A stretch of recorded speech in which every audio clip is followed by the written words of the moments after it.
Welcome back to my channel. मित्रों, आज की हेडलाइंस इस प्रकार हैं। उत्तर प्रदेश के इन जिलों से आंगनवाड़ी के लिए आवेदन पत्र आमंत्रित किए गए हैं। शिक्षा मंत्री ने कहा है कि बंद नहीं किए जाएंगे परिषदीय अंग्रेजी माध्यम के विद्यालय और विद्यालयों को 19 मूलभूत अवस्थापनाओं से संपन्न करने के लिए ग्राम पंचायतों से प्रगति रिपोर्ट मांगी गई है। 100 रुपये एकत्र करके शिक्षकों ने 1.25 करोड़ रुपए इकट्ठा किए और अनूठी मिसाल कायम की शिक्षकों की मदद करने के लिए।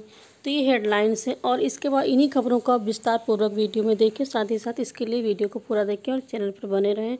यदि नए हैं तो सब्सक्राइब करना ना भूलें। बाल विकास सेवा एवं पुष्टाहार विभाग उत्तर प्रदेश द्वारा आंगनवाड़ी कार्यकर्त्री, मिनी आंगनवाड़ी कार्यकर्त्री और सहायिका के हजारों पदों पर भर्ती का ऐलान किया गया था, जिसके अंतर्गत कानपुर, लखनऊ, बांदा, चित्रकूट, चंदौली, मुरादाबाद, बागपत, हाजीपुर, गाजीपुर, रामपुर, सहारनपुर, बिजनौर, शामली, बाराबंकी, बलिया, हमीरपुर, हापुड़, संभलपुर, ललितपुर, गोंडा, महोबा, जौनपुर, बनारस, गाजियाबाद, प्रतापगढ़, प्रयागराज, सीतापुर, सुल्तानपुर, सोनभद्र, कन्नौज और बदायूं, रायबरेली, मिर्जापुर जैसे शहरों के आंगनवाड़ी केंद्रों में भर्ती के लिए महिला उम्मीदवारों से आवेदन मांगे गए थे, लेकिन कुछ जिलों में यह भर्ती किन्हीं कारणों से नहीं हो पाई थी।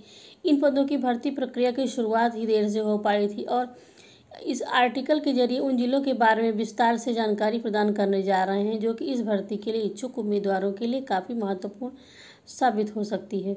तो आइए देखते हैं किन किन जिलों में कब तक चलेगी आवेदन प्रक्रिया। जिले का नाम है और आवेदन की अंतिम तिथि। जालौन में 10 सितंबर, बुलंदशहर 7 सितंबर, अमरोहा 6 सितंबर, मैनपुरी 6 सितंबर, अलीगढ़ 4 सितंबर, औरैया 8 सितंबर, बरेली 3 सितंबर, भदोही 5 सितंबर, देवरिया 8 सितंबर, एटा 6 सितंबर और हरदोई में 3 सितंबर तक। बंद नहीं किए जाएंगे सरकारी अंग्रेजी माध्यम के स्कूल। और ये देखिएगा खबर, बेसिक शिक्षा परिषद प्रदेश में 5140 इंग्लिश मीडियम स्कूल चला रहा है। चंद रोज पहले कानपुर में बेसिक शिक्षा मंत्री ने बयान दिया कि यह स्कूल बंद कर दिए जाएंगे। इससे इन स्कूलों के शिक्षकों से लेकर बच्चों और अभिभावकों तक परेशान हो गए और अमृत विचार से विशेष बातचीत में मंत्री ने यह असमंजस दूर किया। साफ कहा कि यह स्कूल बंद नहीं किए जाएंगे।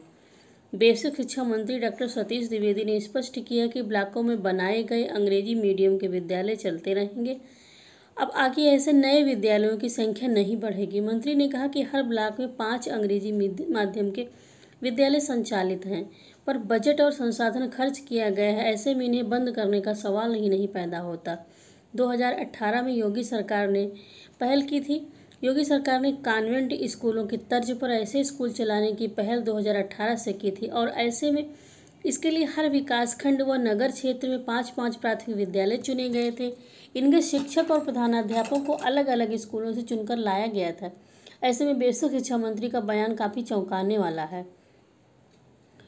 तो उन्होंने देखिए इसका इसको खंडन किया है और अपने बयान को स्पष्ट करते हुए कहा कि मेरे बयान को तोड़ मरोड़ कर पेश किया गया है। कोई भी सरकारी विद्यालय अंग्रेजी माध्यम का बंद नहीं किया जाएगा, लेकिन नए विद्यालयों की संख्या नहीं बढ़ाई जाएगी। जो पुराने विद्यालय अंग्रेजी माध्यम के हैं उनका तय समय के साथ संचालन होता रहेगा। ये कथन है बेसिक शिक्षा मंत्री सतीश द्विवेदी जी का। तो जैसा कि आप सबको पता है कि परिषदीय विद्यालयों में 19 मूलभूत अवस्थापनाएं होनी है और इनसे प्रत्येक विद्यालय को संतृप्त रखना है। तो इसमें देखिए ग्राम पंचायतों में परिषदीय विद्यालयों में 19 मूलभूत अवस्थापना संबंधी सुविधाओं के संतृप्तिकरण में कार्य आरंभ होने की क्या प्रगति है, इसके लिए जानकारी मांगी गई है। तो इसका फॉर्म है ब्लॉक हेडमास्टर और स्कूल दिनांक, यूडाइस कोड, मोबाइल नंबर, ये सब भरा जाएगा। तो विद्यालय भवन किस प्रकार के भवन में संचालित है, स्वयं के विद्यालय भवन में संचालित है, विद्यालय किराए के भवन में संचालित है, मूल भवन के जीर्ण शीर्ण अथवा अनुपलब्ध होने की स्थिति में अन्यत्र भवन में संचालित है, विद्यालय का कोई भी भवन नहीं और संचालन हेतु कोई भी स्थायी स्थान उपलब्ध नहीं है, विद्यालय स्थानीय बारात अथवा पंचायत घर में संचालित है। विद्यालय का निर्माण वर्ष क्या है? निर्माण वर्ष, स्थापना वर्ष, विद्यालय में बच्चों के पठन पाठन हेतु प्रधानाध्यापक कक्ष को छोड़कर कितने कक्षा कक्ष हैं, उनकी संख्या। विद्यालय में वर्तमान सत्र में कितने छात्र छात्राओं का नामांकन है, बालक बालिका, कुल छात्र संख्या। ये सारी जानकारी मांगी गई है। मित्रों, शिक्षकों ने एक मिसाल पेश की है। 100 रुपये जुटा करके 1.25 करोड़ रुपए इकट्ठे कर ले और शिक्षक की मदद की। प्रदेश के प्राथमिक शिक्षकों का समूह teacher self care team TSCT अपने दिवंगत शिक्षक साथियों के आश्रितों को 20-20 लाख रुपए तक की आर्थिक मदद कर रहा है, और वो भी मात्र 100 रुपये के सहयोग राशि के बूते। अब तक TSCT की ओर से एक साल में पूर्वांचल के 7 शिक्षकों के परिजनों को 1.25 करोड़ रुपए की मदद मिल चुकी है। इसमें बलिया, जौनपुर और वाराणसी के 2-2 शिक्षक आश्रित भी शामिल हैं। इस टीम में प्रदेश के करीब 50,000 शिक्षक शामिल हैं। कोरोना काल में बलिया के 2 शिक्षकों की मौत हो गई थी, और इसमें मनियर ब्लॉक के बहेलिया गांव निवासी अशोक यादव व विलथरा रोड क्षेत्र के सरैया डीहू भगत गांव निवासी सत्येंद्र पाठक त्रिपाठी भी शामिल थे।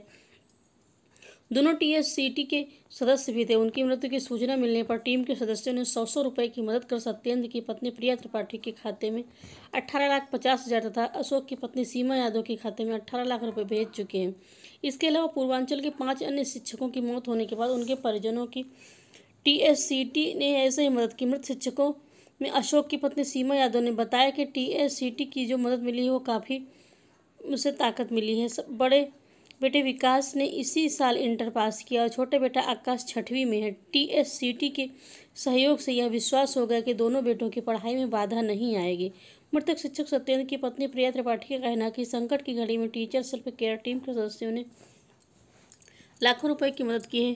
बड़े बेटे वैभव ने अभी 12वीं की परीक्षा पास की। छोटा बेटा अभिनव 8वीं में पढ़ता है। इन पैसों से पढ़ाई लिखाई पूरी हो जाएगी।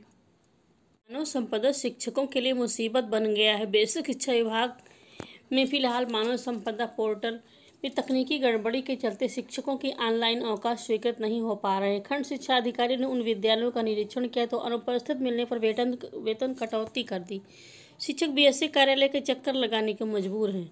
बेसिक शिक्षा विभाग की ओर से कई व्यवस्थाओं को ऑनलाइन किया जा रहा है, मगर प्रेरणा पोर्टल और मानव संपदा पोर्टल शिक्षकों के लिए मुसीबत से कम साबित नहीं हो पा रहा है। ऑनलाइन अवकाश तथा वेतन के लिए शिक्षकों का मासिक उपस्थिति पत्र भी अपलोड किया जाना जरूरी है। उधर इस पोर्टल की स्थिति यह है, करीब 15 दिन से चल रही आवेदन का जवाब नहीं आया। मानव संपदा से अवकाश स्वीकृत कराने को प्राइमरी जाजूमई में तैनात शिक्षिका लक्ष्मी ने आवेदन किया। तकनीकी दिक्कत के कारण जवाब नहीं मिला, और इस कारण ऑनलाइन छुट्टियां खासकर आकस्मिक अवकाश के लिए ज़्यादा दिक्कत हो रही है। आवेदन समय से कर पाना मुश्किल हो रहा है। कई शिक्षकों ने बताया कि जिस दिन अवकाश चाहिए था उस दिन अवकाश स्वीकृत नहीं हुआ।